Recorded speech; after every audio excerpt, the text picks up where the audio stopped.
Hi, my name is Ashley Watt, and this is my Module 11 case study for EDL 856. When you look at this case study initially, I am acting as a principal. This is really focused around the Parent-Teacher Association for the school district and for my school. In the past, it's been an understanding to me that they've really been pretty active and supportive. They help with parent-teacher picnics, back-to-school activities. They developed parent-teacher conferences and help with bond referendums, which is a really big thing that all communities need to get involved in. So really, when you look at that, they do a lot and are very active. Within the last year, they discontinued their affiliation with the National Parent-Teacher Association. They reorganized themselves for their own local organization, elected officers. Upon the first meeting with them, their largest concern that they discussed the longest was the fact that they didn't have enough parent and community involvement. So that's what the principal walked away with. By the second meeting they had, which was supposed to be to discuss the back-to-school activities, they kind of steamrolled the principal, and instead of having one night of back-to-school activities, they decided it should be a week's worth, that teachers come up with different kind of workshop sessions over different school activities and aspects that parents can come to if they want to every night that first week. They also took it upon themselves, without the guidance from any school personnel, to develop committees, and they want to become active in collecting data and changing policy and making decisions about things like discipline, teacher evaluations, curriculum, and total school evaluation as well. Legal and ethical issues, the biggest thing, especially when you see those side committees that they created, we have to be careful with the Family Educational Rights and Privacy Act. FERPA gives families and students tons of privacy, and they should, when it comes to their school records. So we have to be very careful with how we use and portray data, and I don't see that there's any rights for the PTA to come in and use that data at all. Anytime you also bring in an outside organization to the school, you have liability issues. Now, parent-teacher associations that are affiliated with the national associations pay dues to them, and that national association provides them with liability insurance. It also gives them bylaws and constitutions to follow, along with a lot of ideas of how they can work with schools, and like a representative that acts as their liaison to help them understand how they can really function within a school environment. So when they disconnected with the national PTA, they kind of lost their direction, and the case study doesn't really tell us if that group developed their own new rules or if the district itself has any policies over how parent or community organizations work with the school itself. Another legal issue we could have is the contract rights of teachers. I don't know of any school district that has their teachers develop workshops for parents every night for a week. Not that teachers would not do that, because I think if anything in the last 2 months, we've realized that teachers will do anything to help their students and to support their parents in the educational process. But with that, we are also professionals, and that goes into this ethical issues too. Being a professional, I don't want somebody to come into my environment that has no idea how to, like, I've been through educational courses. I know how to set up a lesson plan. I know teaching and reading strategies and classroom management. I understand my curriculum and my content and what standards that I must teach to. And to have somebody come into my classroom and tell me or judge me or even evaluate me on those things that has no idea what I'm doing really would, I think, demoralize teachers a little bit.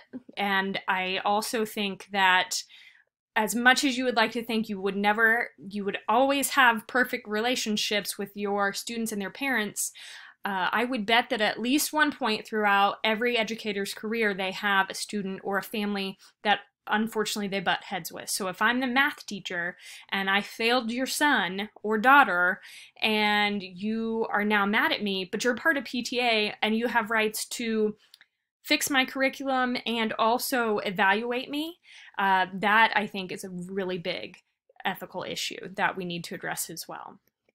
So what is happening overall?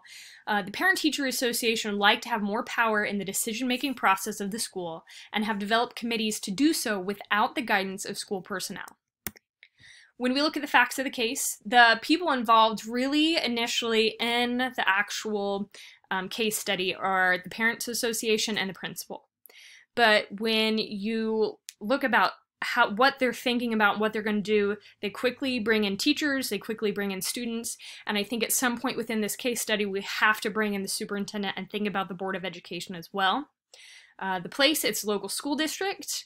The program is a parent-teacher association in general, but what they're really thinking about doing would encompass a ton of other programs within the school.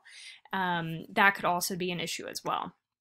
So our stakeholders, I think every decision you ever make in education has to be student-driven. They have to be at the center of it. If that's not our goal, then why are we doing it? And I do have to say that I believe that this Parent-Teacher Association, though a little maybe misguided, that's what they're trying to do. They're trying to do the best thing for their students. They wouldn't volunteer their time if they wouldn't. But unfortunately, I think they may be going about it in kind of an aggressive manner currently. When we think about our parents, I wonder if we have a diverse group represented in the PTA. Their initial meeting that they had talked about how little community and parent involvement they had, but then they want to dive in and do all this stuff. I would just be very interested to see what wide range of parents are in that. You know, are they really serving the diversity that we have at our school? Staff, something that we didn't talk about in this, I think a PTA, something that automatically has to be done, the superintendent needs to be brought in on this, and I'll explain a little bit later about how I think the Board of Education comes in on this as well. So looking at options for action, if I wasn't going to do anything at the principal, I'd just allow the PTA to continue with the development of their committees without doing anything. Say, okay, go for it. Option 2 is to disband them, refuse your ideas, just shut them down, and keep moving. Option 3, provide them with guidelines of what they can do throughout the year. And option 4, create a committee of PTA leaders, teacher leaders, principal, superintendent, and a part of that, since we don't know if the district has a committee, or not a committee, a policy of how or outside organizations can work with the school, I think that that has to be developed. So evaluating the options. Option 1, if we didn't do anything, it could increase community involvement, lessen the work of employees. So if they're willing to do all this stuff, that's great. However, these people, as far as I know, I don't know many details about them, just the fact that the president is a lawyer, but they have little understanding of educational strategies and policies, and I could see how this could greatly affect teacher morale. Option 2, if we could just said, we're not going to have a PTA this year, this could avoid possible problems. However, this would very quickly anger parents, community members, and as a building leader, you want to find ways, even if somebody is trying to help in a way that is not going to necessarily work, you need to work with them to find a way for them to become a part and to feel like they're a part of the school and the community. You never want to turn somebody away from helping, because I think that most of them have the best intentions in mind. Option 3, provide them, the PTA, with guidelines of what they can help. So just kind of handing them a booklet like, look, this is what we've done in the past. This is what you have to do. Don't go much off this. I think it gives them direction. It protects the school when it comes to some of those legal and ethical issues we thought about. The cons, the PTA will be upset, and this does discourage collaboration. And, you know, if I were a parent in that organization and I was getting excited about helping and being involved, and then you told me I couldn't do any of the things or be creative like I wanted to be, that would probably lessen my drive to be there. Option 4, I think if you created a committee of different stakeholders, I think that this encourages collaboration right off the bat. It protects the school, provides guidance for the organization, and it still, if you brought in teachers, they could work with them and say, it's great that you want to help with discipline, or yes, this is what you could help with in our classroom, instead of them thinking that they need to make policies regarding those things. Maybe they could come in and help, you know, be guest speakers or something like that, instead of determining policy and things along those lines. The con, it could upset PTA members. I think in this instance, you are going to have to use a little bit of tough love, because especially if you've been railroaded several times. Choosing an option, I would choose option 4, create a committee of PTA leaders, teacher leaders, the principal, superintendent, and a part of that will have to be developing policies for parent organizations. This option considers and involves all stakeholders. It is the best option for continuing the support that they want to give, and the collaboration for school improvement and student development. In my decision, the things that I would do, the whole time, you would want to thank the PTA for wanting to be involved and being active. I think that, you know, just saying from the second meeting, saying, okay, don't continue with anything yet, we need to have another meeting, I'm going to bring the superintendent in on this and we'll talk about it. I would brief the superintendent on this is what's happening, how are we going to go about kind of bringing them back into this. I would meet with them again to discuss the issues, you know, kind of talk to them about FERPA and liabilities and things along those lines. Like, we can't just let you come into the school and do this. Kind of that would be that tough love motive. We can't, but we want, you know, you guys to work with teachers, and we'll get together and we'll see what we can do, and you guys can be more active and do more creative things, but also maintaining the respect and dignity of educators and the school environment and safety of the school environment itself.